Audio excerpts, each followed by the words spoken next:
We're live and now recording. Thanks, Katie. Can we begin with roll call, please? Yes. Mr. Antonio, Here. Mr. Badger, Here. Mr. Bleefeld, Ms. Chiavacci, Here. Mr. Frank, Mrs. Hayman, Here. Ms. Kariadakis, Here. Dr. Morris, Here. Mrs. Ginsburg, Here. Mia Bonanise, and Blake Zimmerman. Here. 9 present, 0 absent, and 2 student board reps this evening. Thanks, Katie. All right, we're now going to do the Pledge of Allegiance, and I'm going to have Caroline Hunt come up this evening and help us with that.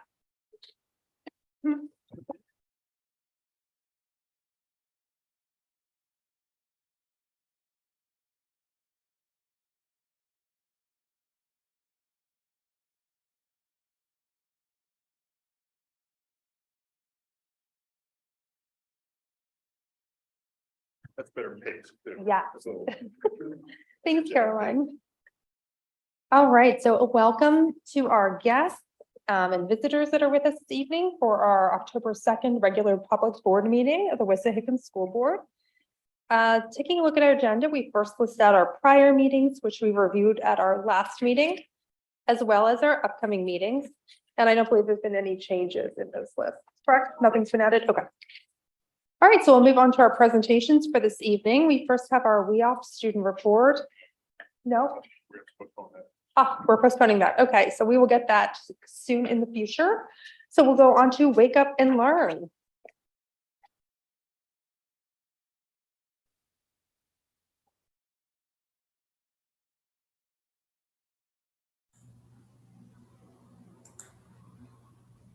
Good evening. I was waiting for Christina to join us. So, good evening. It's good to be here this evening to introduce our district partnership with Wake Up and Learn. Joining us virtually is the lead project director for Wake Up and Learn, Ms. Christina Blessing. And I also wanted to take just a minute to introduce Sue DuPoit, who's sitting over here. She is a member of the communications department, and she will be supporting this initiative. The multi-year partnership that we are kicking off tonight was developed as part of the district's commitment to supporting the overall health and well-being of our students. Although this has always been a priority, we realized coming out of the pandemic that we needed to expand our focus in this area and provide additional resources to support our students. Over the past couple of years, we've been using our WIS Wellbeing campaign and sharing information about good nutrition, physical health, healthy use of digital media, and more. And at the same time, the district has been researching the possible, I forgot to change the slide here. The district's been researching the possible change in school start and end times. And that's because we recognize that many of our high school and middle school students do not get adequate sleep. And as a result, they do not have optimal physical and emotional health. So we have started compiling resources to help empower our students to learn better sleep habits, and as a result, improve their physical and mental health.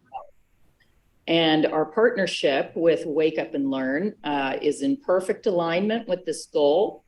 We are very excited about it, and we believe that it will benefit our students regardless of whether we end up making a change in our school schedules. And with that, I will introduce Christina. Hi, everyone. As Kristen said, my name is Christina Blessing. I'm the lead project manager for Wake Up and Learn. I have been working with Dr. Ann Morse, the founder of this program, since before this program was piloted back in 2020.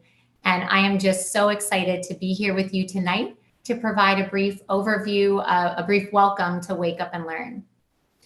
And although Dr. Morse can't be with us this evening, I would like to start with a short video so you can hear directly from her why she created Wake Up and Learn and what we strive to achieve through its implementation. And this video, it's available on our website, geisinger.org/WUAL for Wake Up and Learn. And it will also be on your school's website if you would like to access it later or review some of our program information and resources. So I'll start to build on this initial video this evening, and you will all continue to learn more about our program over the coming months, including a presentation coming up from Dr. Morse in November.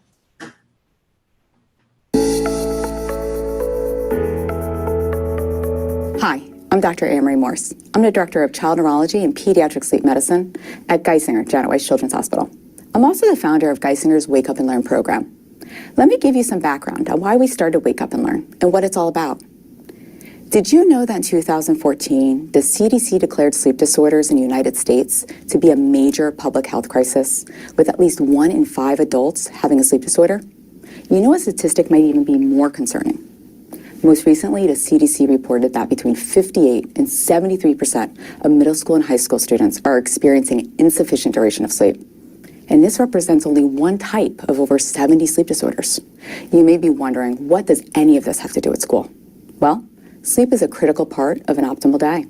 In fact, sleep disorders have been shown to impact learning and school performance, physical and mental health, risk-taking behavior, athletic performance, and so much more. Unfortunately, many of us may view sleep as the expendable part of our day, so we can cram more in and get more done. However, the consequence of sleepiness and poor quality, reduced duration, or abnormal timing of sleep generally results in the opposite effect. In order to raise awareness and promote a change in culture about sleep health, I developed the Geisinger Wake Up and Learn program, where we partner with school districts to educate and empower faculty, students, and families on the relevance of sleep to wellness and daytime performance, and the steps to take to achieve more optimal sleep health. Geisinger's Wake Up and Learn program is free and currently available to any middle school, high school, college, university, or higher education program. It provides sleep education and resources, as well as screening tools to help identify when sleep may be a problem. The program has both established and ongoing development of educational materials and resources, such as the website and online educational sleep series, handouts, bulletin board materials, and student, faculty, or parent-relevant sleep-related presentations. Screening assessments offered are compliant with the Protection of Pupils' Rights Act. These are brief standard screening surveys that can help characterize if you may be at higher risk for a sleep disorder, or if you are already on the best track to a good night's restorative rest. For students who may have screening results that suggest there is room for improvement, they are offered the ability to complete a more detailed questionnaire, which can provide more specific identification of the type of problem that may be present. For example, diagnoses like sleep apnea, narcolepsy, or insomnia. Based on this, the student and family will be provided feedback on what the typical approach to formal diagnosis, treatments that may be considered, and what the path to improvement can look like. Parents can choose to have this shared with their primary care doctor and/or their school. The goal of Wake Up and Learn is to enhance sleep health awareness, optimize sleep-related practices and behaviors, improve recognition of disordered sleep when present, and provide guidance on steps that can be taken to achieve the appropriate diagnosis and initiate treatment under the care and direction of your primary care physician or pediatrician. If your school is interested in signing up for the program, visit geisinger.org/WUAL.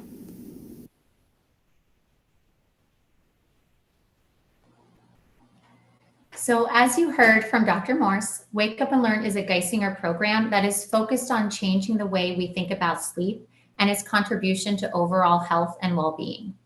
So I know your district, like many others, is currently in the process of determining if a later school start time is in the best interest of your students and school community.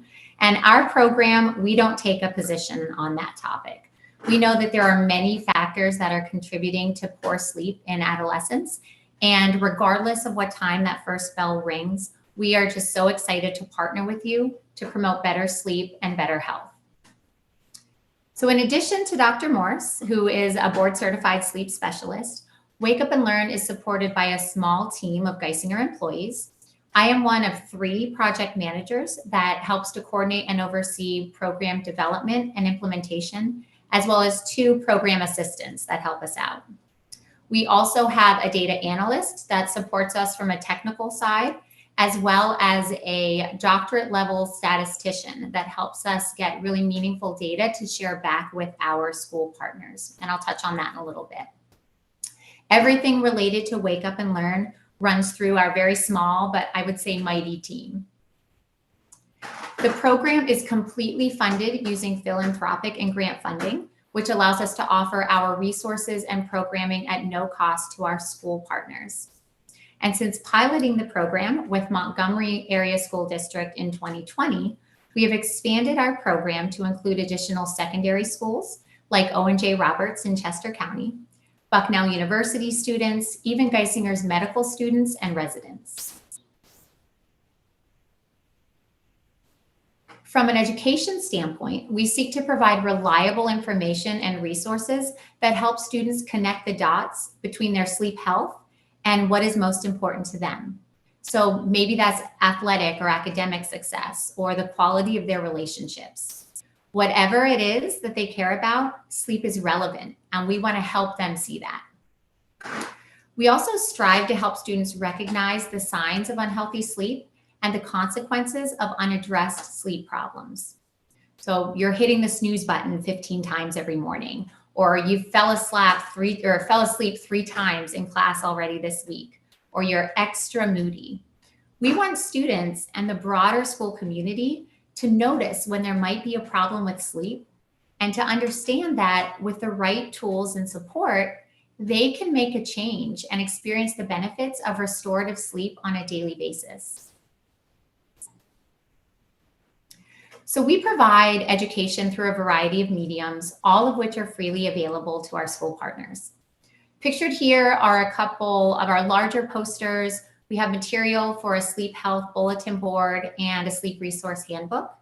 We also provide online materials such as educational videos and printable resources that are available to the public through our program website, as well as a resource library for our school partners. These resources are designed to be used independently, so there's no expectation from us that these educational materials be built into your district's formal curriculum. But by having these posters and bulletin boards around the school, by incorporating sleep health into your wellness activities and posting sleep tips through social media, you can begin to create an environment that reinforces the fact that sleep is an important factor in mental, physical, and emotional well-being.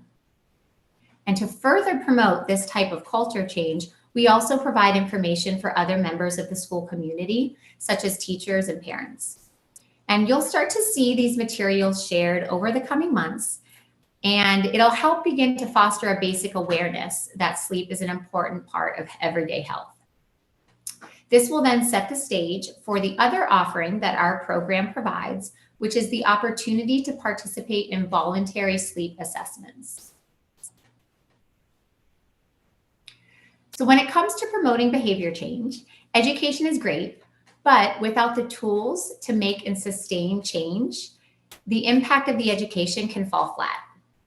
This is why Wake Up and Learn was intentionally designed to provide an opportunity for students to participate in periodic, voluntary, and confidential sleep assessments while they are in school, so they can receive personalized feedback on the current state of their sleep health, as well as suggestions for how to improve.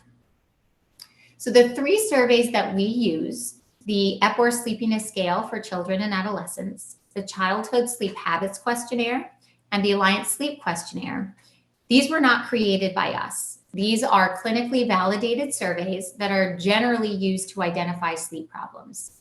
So you can Google any of these surveys, check them out, but the district will also share a demo link prior to the assessments occurring so that people can go through it and kind of see what students will be experiencing and the questions that they will be answering.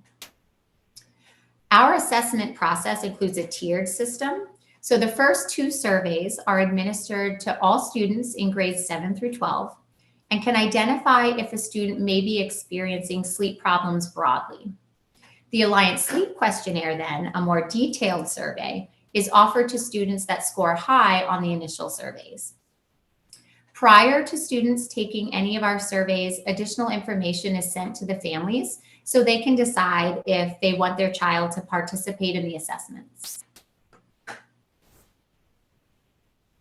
For those that take the surveys, we provide feedback to students and their parents that focus on actionable opportunities to improve sleep health, things that may be within the family's control.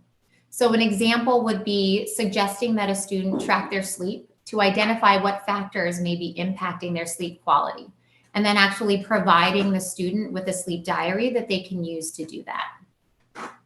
We always suggest that families partner with their current health care provider to further assess the presence of a sleep problem and determine if a diagnosis and treatment is needed. To help facilitate that conversation, families can give us permission to actually send the Alliance Sleep Questionnaire feedback directly to their child's primary care provider. We never recommend that you go to a specific provider or health system, and there is no formal diagnosis given and no obligation to take any action based on our feedback. Our goal is to provide students and their families with meaningful information so that they can decide what is the best path forward. We also provide high-level data directly with school administrators, such as the percentage of students that score high on our initial screeners, so indicating that they have a potential sleep problem. We never share student-level information with the district, only those high-level numbers. Now, recognizing that we're short on time this evening and that this is just our first introduction, I will wrap up my part here and turn it back over to Kristen so she can give an overview of the education plans for your school district.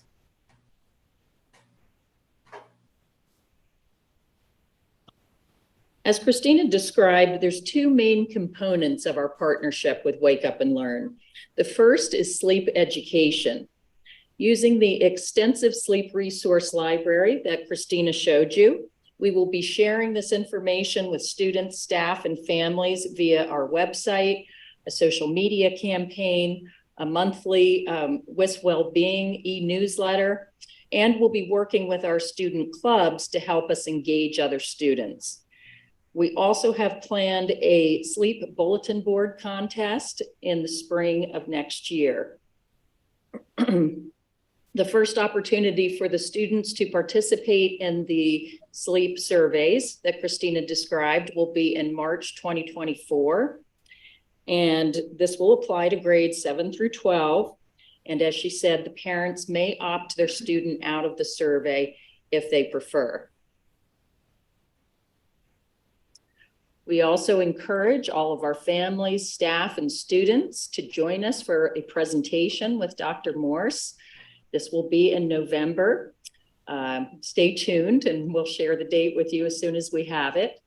Dr. Morse will be talking about sleep science and making the connection between sleep and academics, athletic performance, social emotional health, and much more. She will also return for another presentation in April of 2024, where she will share the survey results with us. And the last thing that I want to leave with you is this quote from one of our students, or one of the students that Wake Up and Learn has worked with. This really summarizes what we hope to achieve through our partnership. In this case, the student took in information about the importance of sleep, and they self-reflected about how poor sleep impacts them, and then made the decision to change their sleep habits and improve their health. This is the experience that we hope to provide to our district. And that's all we have to share, but Christina and I are happy to answer questions if you may have any. Thank you so much for that presentation. Both you and Christina. So the contest you talked about in the spring, the poster contest, what exactly will the students be doing for that? Yes, actually, I'll defer to Christina to share how they run their bulletin board contest. Sure. So this will actually be our second year doing this. What we did is we put a prompt in front of students at schools participating in our program. The prompt for our program last year was, good sleep habits. So we have our little rubric and instructions for students. And basically they were instructed to research a sleep habit and the benefits, and then create a graphic of some sort, some compilation of artwork, facts, really highlighting something that they found out about sleep. So what we do is then we compile all of that. We go through, we have our scoring system and we pick our winners. And then our winners, we use them in a subsequent bulletin board for the next year. So this spring, you'll actually be seeing some of the artwork from our winners from last year. That sounds great. This whole program, everything sounds wonderful. I'm really looking forward to us participating in this and partnering with you. So I'm really excited. Rosetta, yes, Rosetta, you have a question? Yeah, I just have a really quick question, Christina. Thanks for that that information on this. My only question is for the assessments. Are they self-reported by the children, or does somebody actually administer the assessment? Yeah, so they're self-reported. The first two screeners, you can get through them in about 7 minutes. The students will just go through. And this is part of the reason why our program is currently focused on the secondary school age and above, because they're a little older, they have that independence and they can self-reflect a little bit.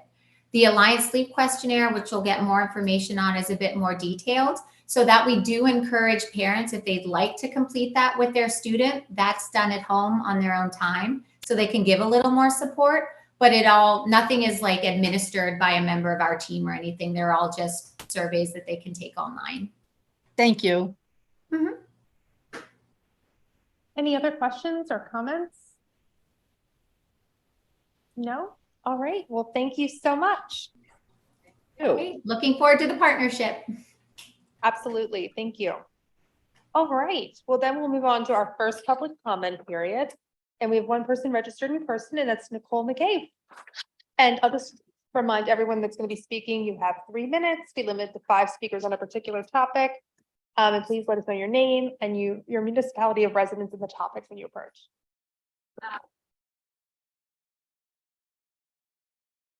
There we go. Nicole McCabe, I'm from Whitpain Township or Bluebell. And the topic that I was just curious about was the first strategic initiative around the delayed start times with schools. I think that's a fantastic initiative to wake up and learn.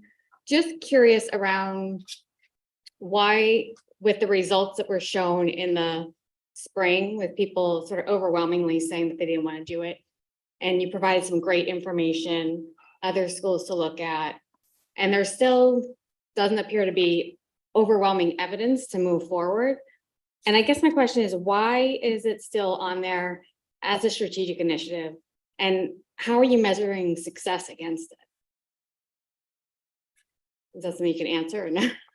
We don't engage in dialogue. Okay, so I guess that's something that I would throw out there then, is if the measurement of success is whether we accomplish the goal of moving school start time, then that's very different than just looking at it holistically and listening sort of to the feedback that I'm seeing and hearing and the results that we reviewed, which show people still against it. So I would question why it's still on there.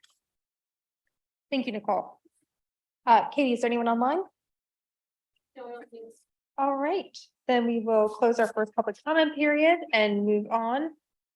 First thing is our 2023-24 district goals and ongoing priorities. So we did review these last week. And this week they are up for a vote. Were there any further comments or questions regarding the district goals?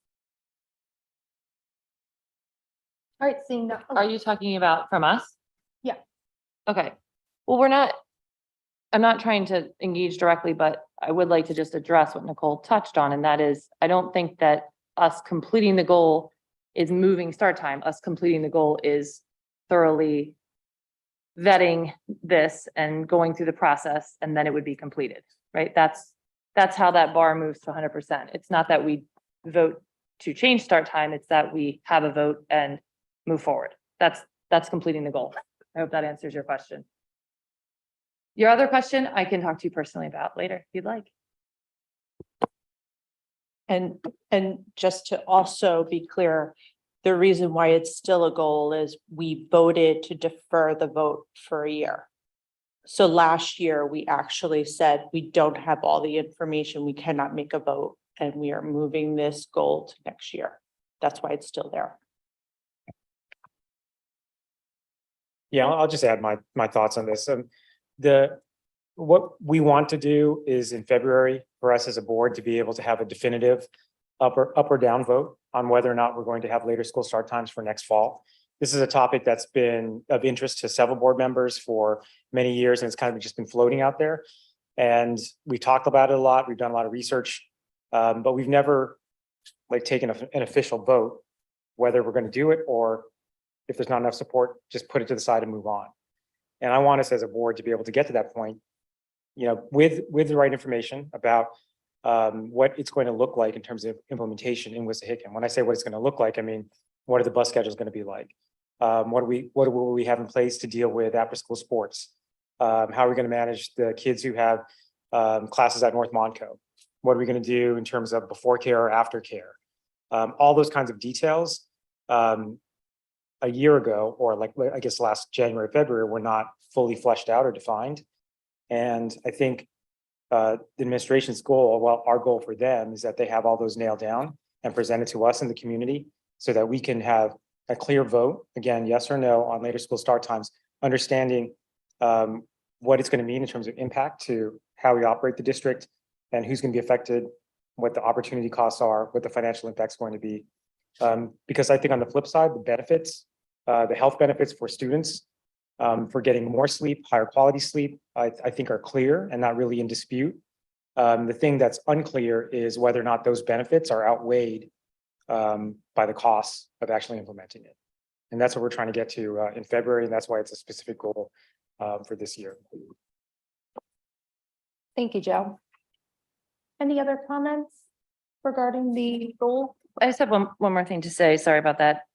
The Wake Up and Learn, I think, is great because I think it's a free program. It's grant funded. We're not paying for it. And I think it's raising awareness on this really, really important topic. What I'm not sure of, and what I think we need to try to understand, is why their times start neutral, because this isn't like the Wissahickon School Board saying, this is what's best for our kids. No, this is the CDC, the AAP, if you look on the research that was posted online, every single thing says high school should not start before 8:30. Kids should not start before 8:30. And there's a million reasons why. So this isn't coming from me. This is coming from the experts in the field. So I think that's an important point to make as well. Thank you, Deanne. Any other comments on that particular goal or any of the other goals? Everybody was satisfied with the language? So I think we're working to a better place. I'm still, Katie, having technical difficulties, which also makes me feel that if I'm having technical difficulties trying to get through, understanding the goals, our public and our community is also going to have a challenge.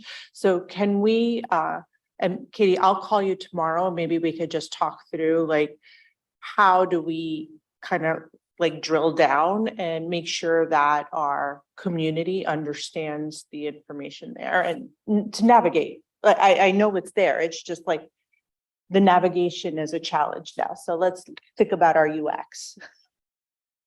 Thank you. But content wise, everything. I'm at a better place. Thank you. Okay, perfect. Thank you for all the revisions. All right, great. All right, well then, do we have a motion to approve? So Second. Okay, motion's been made and seconded. Are there any further comments or questions? All right, seeing none, all those in favor? Aye. Anyone opposed? All right, the motion passes. Thank you. All right, approval of Lou Kim as board treasurer for 23-24 school year. Do we have a motion? So moved. Second, A motion's been made and seconded. Are there any comments or questions regarding his appointment? All right, Do we get to meet her? Yes, this is, Lou is replacement for Tim Matthews. So soon enough, you'll have an opportunity to interact directly with her. We'll welcome her with open arms and Yeah. spreadsheets. so look forward to meeting her as well. All right, then all those in favor? Aye. Anyone opposed? All right, motion passes. And then last we have, so that was just approval 6.1 and 6.2. All right, sorry, still getting used to board docs. All right, superintendent report. Thank you. I actually have no new items from the last meeting. All right, thank you. Approval of, assistant superintendent report.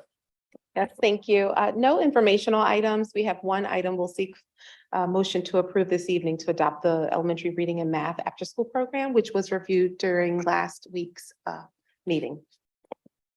Thank you. Is there a motion? So moved. So moved. Is there a second? A motion's been made and seconded. Are there any comments or questions? All right, then seeing none, all those in favor? Aye. Aye. Anyone opposed? Motion passes. Thank you. I'm sorry, I did have a question. Oh, sure. Dr. Dewan. Is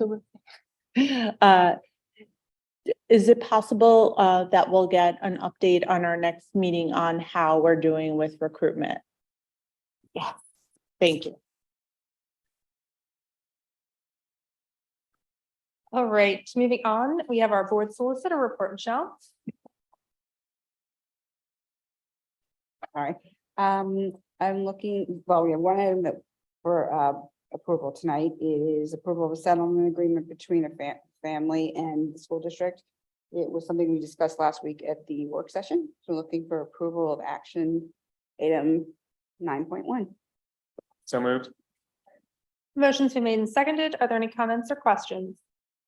I wanted to abstain from this vote if I could, for personal reasons.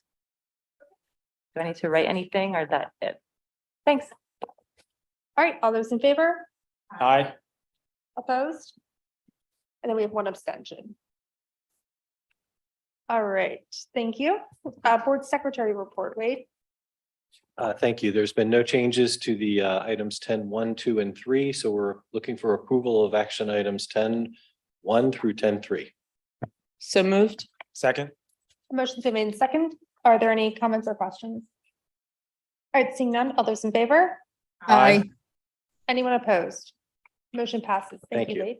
And now we can move on to the treasurer report. Thank you very much. There's also been no change to this item, so I'm requesting approval of the treasurer's report as listed on 11-1. Do we have a motion? So Second. moved. A motion's been made and seconded. Are there any comments or questions? All right, seeing none, all those in favor? Aye. Aye. Anyone opposed? All right, motion passes. Thank you, Wade. Thank you. Human Resources Report, Danielle. All right, good evening, everyone. Changes from last week's agenda are marked with an asterisk and can be found in bold in the details. These include a retirement, appointments, a change of status, a leave of absence, and some extracurricular changes, and they can be found in 12.1 bolded. There was a correction to a school assignment for an inductee and mentor in 12.5, just a correction there. And all items were otherwise reviewed at last work session, and I have no additional changes. So this evening, I'm seeking approval for action items 12.1 through 12.10. Thank you. So moved. Second. A motion's been made and seconded. Are there any comments or questions? All right, seeing none, all those in favor? Aye. Aye. Anyone opposed? Motion passes. Thank you, Danielle. Oh, and thank you for that list this week as well. All right, Communications Committee report, Zeppi. No informational or action items. We'll move on then to our Curriculum Technology Committee. Ronnie? I'm going to turn this over to Dr. Dewan. Yes, thank you. We have no informational items this evening. The 5 action items listed were reviewed during last week's meeting. So this evening, we're seeking a motion to approve items 14.1 through 14.5. So moved. Second. A motion's been made and seconded. Are there any comments or questions?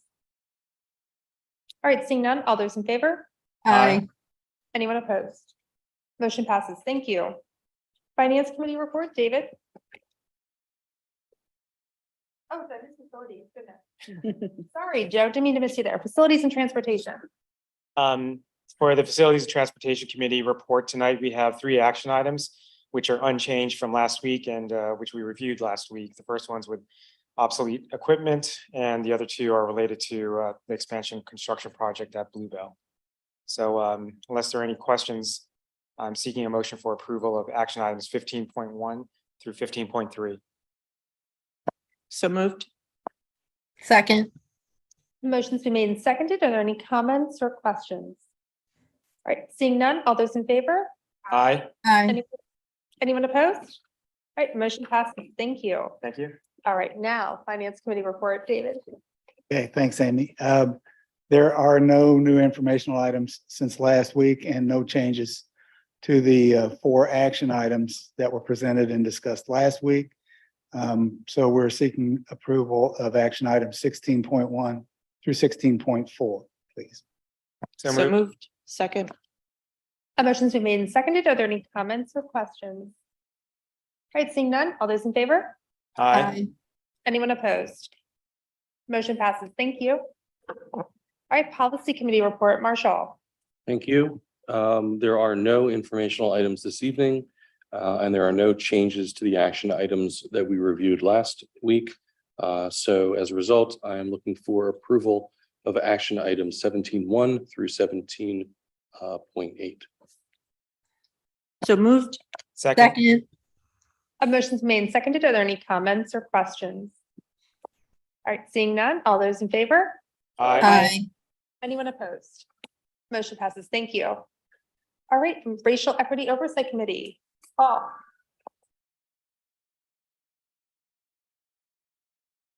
Thank you. Rosetta, Health, Wellness, and Safety. No informational items. Thank you, Amy. No informational items, no action items. Our next meeting is October 16th. Thank you. Great, thank you. All right, then we'll move on to our report of board representatives, Extracurricular Committee, Marshall. As everyone noted, I made an update last week. I have nothing new to report this week. All right, thank you. I do have a brief NCIU report. Oh, this is not it. One is Act 1 is 5.3% this year. So I was looking at the prior years, 2.6, then 3, then 3.4, 4.1, and now 5.3. Yeah, 5.3. Yes. I know. So yeah, that I found really interesting. And then the other thing I emailed everyone about was that Senate Bill 399, which talks about before we could vote on a collective bargaining agreement, having to have it posted online for 2 weeks. And I thought that was like a really interesting bill that we would have to post it out there. But wouldn't that really hurt potentially students if if an agreement was reached at the last minute, right? Right. Have to really like get something. I don't know. What's your take on that, Jim, or? I mean, the answer is yes, it just injects a couple weeks of delay. Does it directly affect students? Probably not, but it does kind of interrupt the momentum that what might have been gained from a last minute deal, but I don't know the rationale for it. Yeah, well, I did email like the link to the Senate bill, so you can kind of read a little bit more information about it there, but that was something also I found interesting. So those are the only 2 things I really wanted to report on this evening. And Amy? Yeah. Just because when I used to listen to these meetings and I wasn't yet on the board, I didn't know all the jargon. And so Act 1, for anyone interested, is the top amount that each school board can raise taxes by that year. So that's way higher than it's been in the past, at least in my time and that I've been paying attention. Wade, historically, what's that look like? 100% right. It's high. Yeah, I was really surprised by the number. I thought I heard it wrong at first too. Yeah, I actually had to go online and look it up because I wanted to make sure I heard it correctly. So yeah, that sounds really high. All right, then North Monco, anything to report from North Monco? No meetings, no change. Okay, PSBA? Everything last week for that and the other committee. What's it called? Employee Relations, excuse me. All right, then we'll move on to our second public comment period, where speakers can talk about any topic. Again, you have 3 minutes. We allow a maximum of 5 speakers. We don't engage in dialogue. When appropriate, we'll post responses online. I don't have anybody registered in person and nobody online. All right, then we'll move on to board comments. Any of my fellow board members have any comments this evening? Zeffie? Yeah, I attended the RASNC meeting today, the Regional Adolescent Sleep Needs Coalition. Kristen was on that as well, and they had some interesting information about sleep and athletes. So that was really interesting, and they have that all posted online. The other thing that was really fascinating was that there is a PA House bill in process, HB 1507, that's being championed by Jesse Topper, who's the co-chair of Education Committee. And right now, the language is that we have to have, sorry, let me read this because I'm going to get it wrong for sure. That we have 180 days and 990 hours or 900 hours of school. This bill is proposing 180 days or 990 or 900 hours, which is actually, like, it took me a really long time to compute this, but what this actually means is that it gives us, really, the superintendent and our policies, more flexibility in how we construct our days, how we do days off or hours in the day. So it does allow for some flexibility. I actually wrote to Representative Topper asking for more information. So that will be interesting to see how it evolves. His premise was that, you know, one size fits all doesn't fit for all students, and that our superintendents need more flexibility, and this proposed bill might allow for that, which is very interesting for many, many reasons. So I'll keep digging and I'll share what I learned. Great, thanks, Steffi. Yeah, Zephy, was there language about like an online component or no? So it was kind of, because we looked at the bill together as the group, and like the way it's constructed or how the bill is written, it's like all hours. So if you're doing online, it's counting towards that, not like the 990 or the 900. So, or at least that's how they were interpreting it. I mean, I'm just the bystander. Yeah, no, I can share a little bit. A day, a virtual day would be to count the same as a regular school day. So it probably wouldn't necessarily impact that, but I agree the flexibility would be rather nice. Great, thanks for sharing that. Any other comments or questions? Hey, just one comment. I want to welcome Mia to the board. Is this is your first board meeting as a student board rep, right? Yeah, Yeah. it is. So welcome aboard. Yeah. We had a pretty short and sweet meeting this go around, but I look forward to hearing your voice and perspective on future board discussion topics in the year to come. Welcome. I'm so excited and I'm so happy to be here. Thank you. Yeah, welcome, Mia. All right, nothing else? All right, then we have a motion to adjourn. So moved. There's Second. All right, motion's made and seconded, all in favor. Hi. Aye. Meeting adjourned. Bye, everyone. Bye, Rosetta.